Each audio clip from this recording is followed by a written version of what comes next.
Rasil TV, untuk Islam yang satu.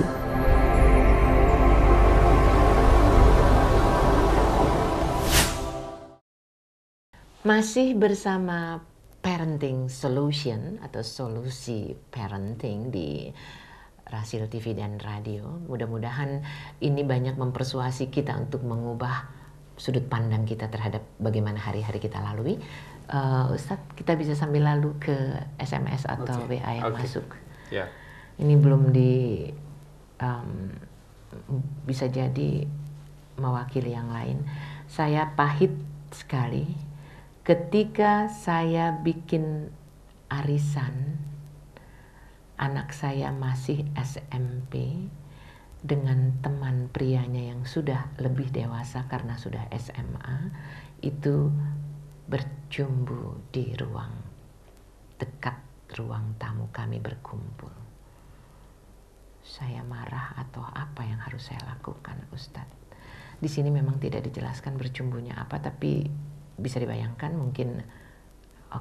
Just jawab saja bagaimana. Yeah. Sebetulnya tema ini harus kita pisahkan dengan proses tema membangkang. Ini adalah bagaimana penanaman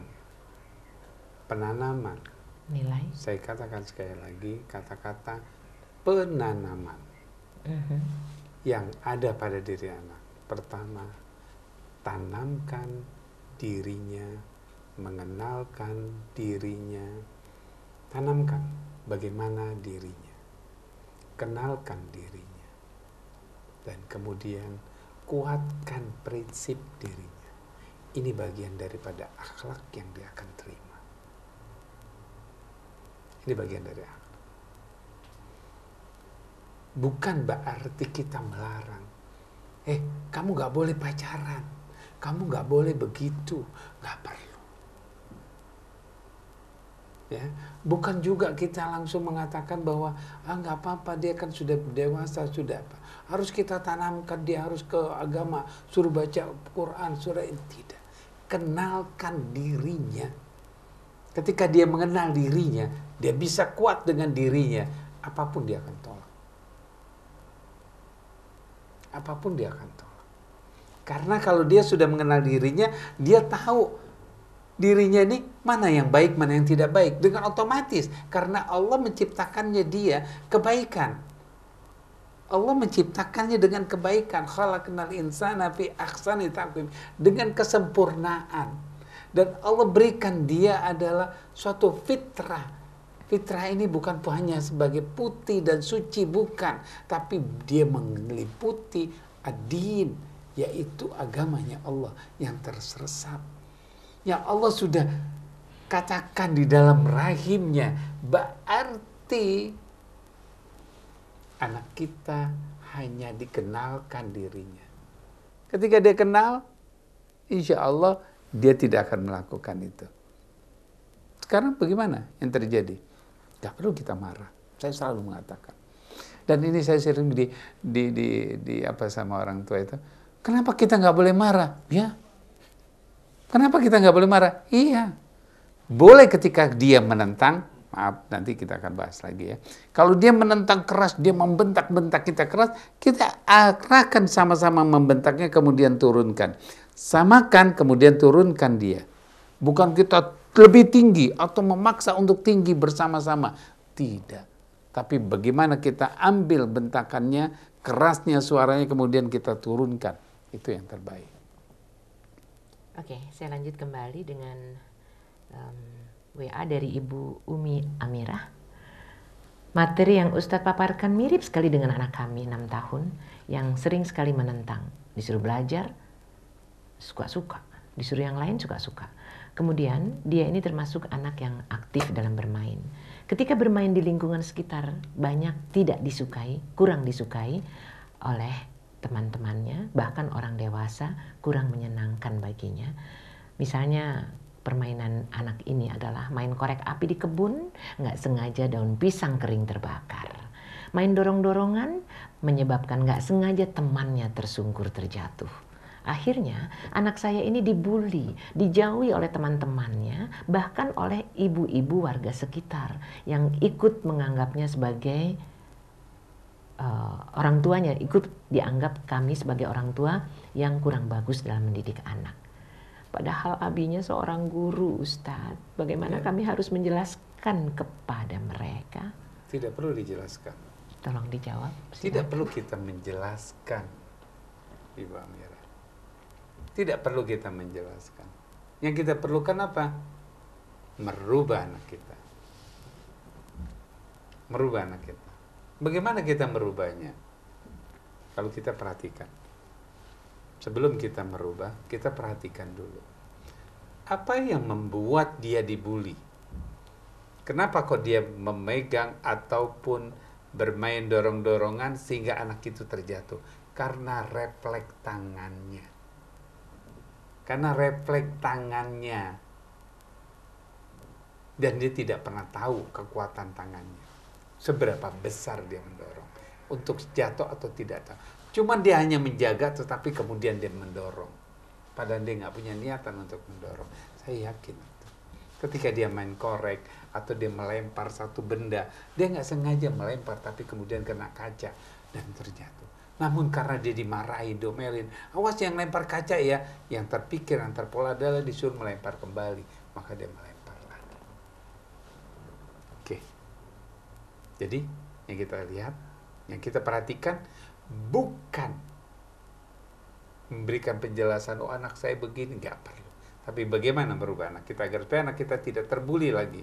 Oke. Jangan salahkan anak kita. Jangan sering disalahkan anak kita. Duduk salah, megang itu salah, naruh benda salah, melakukan sesuatu selalu disalahkan. Ini yang terjadi, anak-anak kita dibully. Kalau kita sering menyalahkan anak, maka dia minta disalahkan oleh teman-temannya. Bagaimana dia minta disalahkannya? Dia lemparkan sesuatu, dia ganggu temannya sehingga nanti disalahkan, mengambil barang temannya kemudian ditaruh ke tempat yang lain karena dia pengen disalahkan. Karena dia sudah terbiasa terpola, terlabelisasi kamu salah, maka dia akan selalu melakukan tindakan yang salah. Jangankan dia untuk salah. Ketika dia menaruh sesuatu yang salah, jangan dia disalahkan. Jangan disalahkan, tapi tunjukkan yang baik. Ketika dia belajar, bukan. Saya sering kali kepada seorang pendidik nanti yang mendidik, kalau anak dia menulis salah, jangan disalahkan, tapi tunjukkan yang benarnya. Kalau nomor 3 salah, jangan dikatakan salah. Nomor 1-nya benar, tunjukkan nomor 1 kamu benar. Nah, nomor 1 benar. Ketika dia sudah merasa bangga dengan nomor 1 yang benar, maka yuk kita perbaiki nomor 2. Yuk nomor 3 yang salah tersebut, yuk kita buat lagi agar supaya bisa lebih benar seperti nomor 1. Dia yakin untuk bisa membenarkannya. Bukan menyalahkan, bukan mencari salah, bukan menunjukkan kesalahan, bukan. Menunjukkan yang benar agar yang salah bisa diperbaiki. Oke, itu yang pertama, jangan suka menyalahkan. Yang kedua, kita sering melarang. Megang itu nggak boleh. Mendekatkan itu, megang ini nggak boleh. Anak yang selalu dilarang, megang ini nggak boleh, megang itu nggak boleh, selalu dilarang, ya, maka si tangan itu tidak pernah terinstruksi oleh pikirannya. Maka dia akan jalan sendiri. Karena ketika dia kepingin memegang satu benda, kepingin terpikirkan, dia ingin melihat, dia pengen tahu apa itu bendanya, tapi kemudian kita hambat, maka si anak itu tidak pernah bisa bisa melakukan instruksi dari pikirannya. Selalu hambatan yang terjadi. Ajarkan dia untuk bisa memegang. Ajarkan dia untuk bisa melakukan sesuatu untuk dirinya. Maka ajarkan dia untuk bisa menginstruksikan dirinya. Saya ingin makan, saya ingin memegang, saya ingin melakukan ini, saya ingin melakukan itu. Ajarkan anak kita untuk menginstruksikan dirinya dengan kita memberikan instruksi-instruksi yang baik buat anak kita. Insya Allah anak kita tidak akan bisa dibully lagi dengan anak-anak. Oke. Baik, saya lanjutkan kembali dari Ibu Lisa Emilda. Assalamualaikum Pak Ustadz.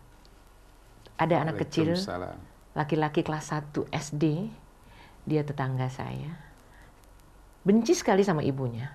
Sekitar 3 tahun lalu ayah dan ibunya bercerai dan dia tinggal bersama nenek dari ayahnya. Kalau ditanya tentang ibunya, dia akan selalu jawab, ibu itu iblis, ibu itu setan. Aku gak suka, aku benci sama ibu. Dan selama dia sama ibunya, selalu saja dia dikasari. Seberapa besar sih Ustadz rasa dendam dalam diri anak kalau kondisi seperti ini? Jazakumullah khair. Ya. Kalau kondisi yang seperti ini, dendamnya yang luar biasa. Berapa besar? Mungkin segunung. Mungkin segunung. Bisa nggak dihancurkan? Bisa. Bisa nggak dibersihkan? Bisa. Dengan kalimat-kalimat yang baik. Dengan kata-kata baik. Rubah.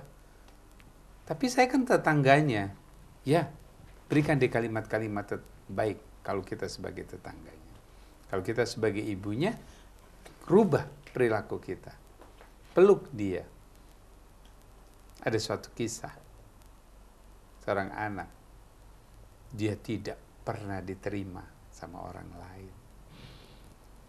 Selalu ketika dia jalan, anak-anak sebayanya ditarik untuk masuk ke rumah, untuk tidak bisa menyentuh, takut ketularan. Dan dia kalau melihat ibunya, seperti kayak dia ingin menerkam. Ya, ketika ibunya datang di hadapan dia akan selalu menyerang dia. Tapi tidak pernah menyerang, hanya menunjukkan sikapnya. Apa yang terjadi? Apa yang terjadi? Saya tidak bicarakan tentang perpisahan, baik itu perpisahan atau tidak. Tapi anak ini ya menjadi benci sama ibunya karena ibunya tidak peduli dengan dirinya. Bukan dimarahin, bukan dimaki, bukan, hanya tidak begitu peduli. Kemudian kata-kata baik yang terus-menerus pada anak ini sehingga dia berbuat merubah sikapnya. Perubahan sikap inilah yang membuat satu kampung menyukai dia. Menyukai dia. Karena perubahan. Dari mana? Dari kata-kata baik. Dari kata-kata baik. Nah, oleh karena itu, kalau dia terjadi seperti itu, mari kita bersihkan dengan kalimat-kalimat baik. Qad ablaha man dzakaha wa qad khaba man dasaha. Kalau kita kotorin, maka dia akan menjadi orang-orang yang fujur. Tapi kalau kita berikan yang bersih, kalimat-kalimat yang thayyibah, maka dia akan menjadi anak-anak yang bertakwa pada Allah. Siapapun kita, Apapun tetanggakah, temankah, atau apapun. Siapapun. Dan itu kontribusi yang luar biasa, Luar biasa. bagi hamba Allah. Ya, mari kita isi anak-anak kita di lingkungan diri kita dengan kalimat-kalimat yang thayyibah. Masya Allah. Insya Allah. Baik, kita lanjutkan kembali yang berikut dari Ibu Fatih. Ibunda Fatih mengatakan di Cipayung tinggalnya, Pak Ustadz, karena kurang ilmu dulu saya sering sekali memukul anak saya. Sekarang anak saya sudah 7 tahun. Dia suka memukul adiknya dan suka teriak-teriak sama adiknya. Kalau ini terjadi, apa yang harus saya lakukan, Ustadz? Saya sudah sering loh Ustadz minta maaf sama anak saya. Benarkah? Ya. Oke. Kalimat maaf sangat-sangat bermanfaat. Ada 3 yang paling terbaik. Ketika anak itu terjadi perilaku yang sangat-sangat kasar menentang kita, apa yang harus kita lakukan? Pertama, saya selalu katakan, jangan pedulikan kata-kata itu, tapi kita peduli pada anak kita. Pikiran kita selalu mengatakan, anak ini baik, anak ini baik, anakku baik, amanatku amanat yang baik. Oke. Anak yang baik membutuhkan kata-kata baik, perlakuan baik. Ketika dia marah, senyumkan, berikan apresiasi, bukan marahnya. Kamu anak baik. Katakan terus. Kamu tidak inginkan seperti ini. Katakan terus. Terus katakan. Pasti dia akan melunak dirinya. Terus. Intensif, konsisten kita mengatakan itu ketika dia marah. Ketika dia sudah tidak marah, sampaikan pesan yang baik buat anak kita. Mama menyukai kamu dengan cara seperti ini. Ketika dia marah, mengancam dengan pisau dan sebagainya, kamu anak baik dan kamu tidak akan melakukan itu. Katakan itu dengan tegas. Ketika dia marah, katakan dengan tegas. Kamu tidak menginginkan seperti ini. Berubah emosi dia, marahnya dia. Rubah dengan ketegasan, dengan kata-kata yang baik. Pasti dia akan berubah. Kalau kita dengan kelembutan bagaimana? Nggak bisa. Dia marah begini. Nah, kamu anak baik, nah. Ditambah kita ditekan. Kita akan bertambah ditekan sama anak kita. Kita marah lagi sedikit. Apa? Kamu juga begitu. Itu namanya menentang. Sama-sama pertentangan. Nggak akan pernah bisa berhasil. Tapi kita rubah. Bukan dia marah maki-makinya atau marah-marahnya. Dia menunjukkan sikap untuk menunjukkan pisaunya akan membunuh kita. Jangan takut, jangan pikirkan. Karena Allah akan menjaga dia. Kalau kita yakin bahwa Allah menjaga dia, pasti dia akan berubah. Tenangkan hati anak kita dengan kalimat-kalimat thayyibah. Teruskan dengan perbuatan-perbuatan baik. Pasti dia akan berbuat baik. Baik, kita lanjut ke pertanyaan berikutnya. Ini dari sahabat hamba Allah. Assalamualaikum Ustadz. Waalaikumsalam. Oh, ada namanya ternyata, Ibu Lela di Depok. Maaf, di bawah nggak kelihatan. Saya sudah beli buku Ustadz, anak saya kelas 1 SMK.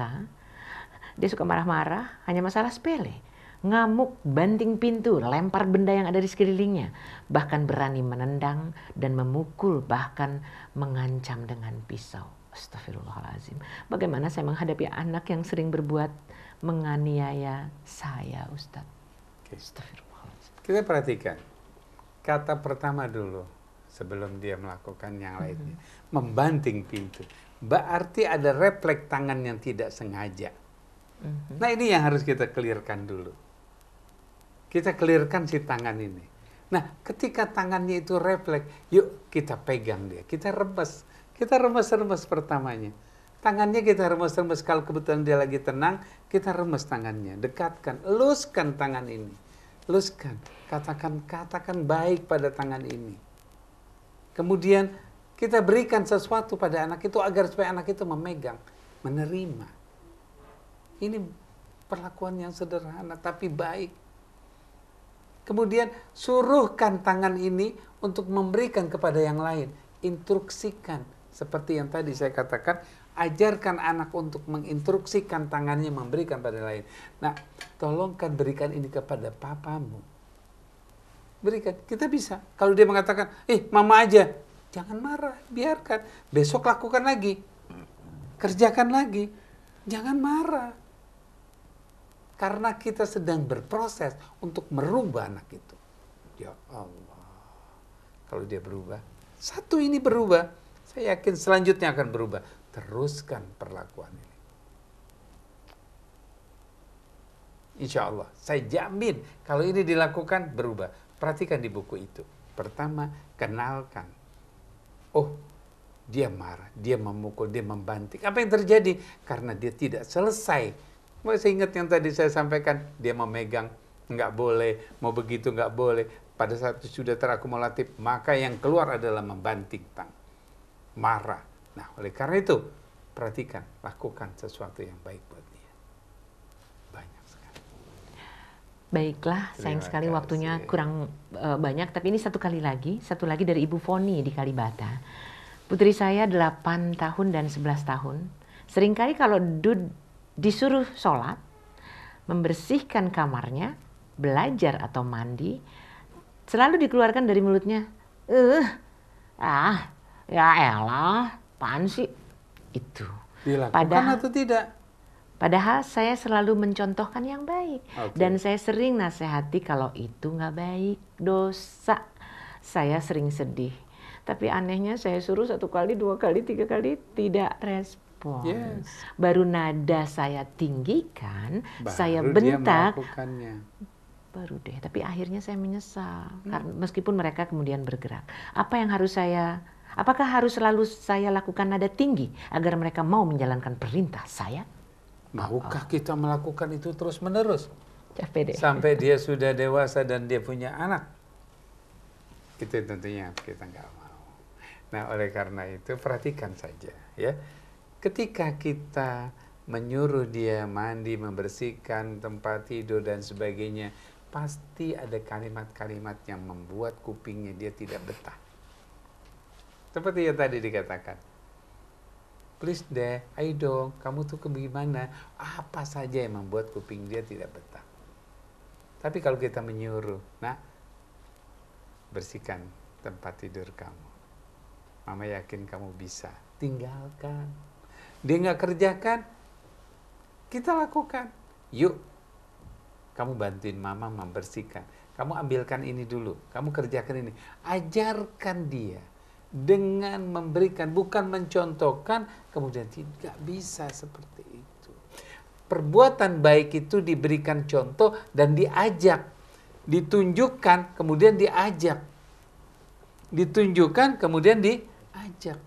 Ayo, sholat itu disuruh. Ayolah sholat. Bukan, ayo sholat. Kamu sholat, ayo. Tapi, ayolah sholat. Tuh lihat. Bukan hanya hayalah sholat saja. Hayalal falah. Yuk, waktu kamu membersihkan, berikan apresiasi. Kamu bahagia loh, kamu senang loh. Nanti setelah dia melakukannya, bahagia kan kamu, senang kan? Enggak, biarkan, masukkan. Kita ini kadang-kadang kalau ngisi sesuatu, ditolak, tambah marah. Akhirnya yang kita isi kebaikan menjadi tidak baik. Kalau kita misalnya di cangkir itu ada teh, ya, air teh, kita tuang putih kan pucet tehnya. Ya dong, pertama putih kan teh putih ya. Karena lama, kok lama banget sih?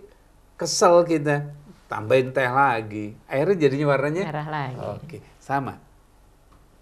Ketika kita memberikan kebaikan pada anak, terus enggak, biarkan keberikan kebaikan itu terus sehingga kalimat tidaknya berubah menjadi kalimat iya, insya Allah. Saya ingin kembali catatkan nomor WA yang dapat Anda hubungi kalau Anda membutuhkan buku yang akan sangat baik menjadi pegangan kita setidak-tidaknya karena nggak ada sekolah buat jadi orang tua ya. Silahkan ke nomor 0815 1918 7799. Sekali lagi 0815 1918 7799. Ustadz, meskipun singkat, mohon resum untuk pagi hari ini. Tidak ada anak yang berkeinginan untuk menentang atau melawan orang tuanya. Tidak ada anak yang berkeinginan untuk menentang atau melawan orang tuanya. Dan tidak ada semua manusia yang ingin berbuat tidak baik. Semuanya tidak berkeinginan untuk melakukan ketidakbaikan. Karena tuntutan, paksaan diri, lingkungan yang membuat dirinya melakukan tindakan tersebut. Nah, oleh karena itu, proses-proses penentangan tersebut, respon dengan kalimat-kalimat yang baik, perilaku-perilaku yang baik, pasti dia akan menerimanya. Amanat Allah yang dititipkan Allah dengan kebaikan, teruskan dengan kebaikan-kebaikannya, maka anak-anak kita akan menjadi anak-anak yang baik. Terima kasih. Subhanaka wa bihamdi asyhadu alla ilaha illa anta astaghfiruka wa atubu ilaik. Assalamualaikum warahmatullahi wabarakatuh. Waalaikumsalam warahmatullahi wabarakatuh. Terima kasih Ustadz Abu Bakar Baraja dan Ikhwan Akhwat. Mudah-mudahan kita selalu sadar bahwa produk rahim kita adalah sesuatu yang sangat-sangat berarti bagi kita. Meskipun sekali lagi mereka bukanlah milik kita, mereka hanyalah titipan Allah SWT untuk kita jadikan hamba-hambanya yang benar-benar dapat membawa mereka kembali ke halaman penuh pengampunan dan keindahan, yaitu surganya Allah. Insya Allah kita akan terus menambah, mempersuasi diri menjadi orang tua yang diperlukan oleh anak-anak kita. Billahi taufiq wa hidayah. Wassalamualaikum warahmatullahi wabarakatuh.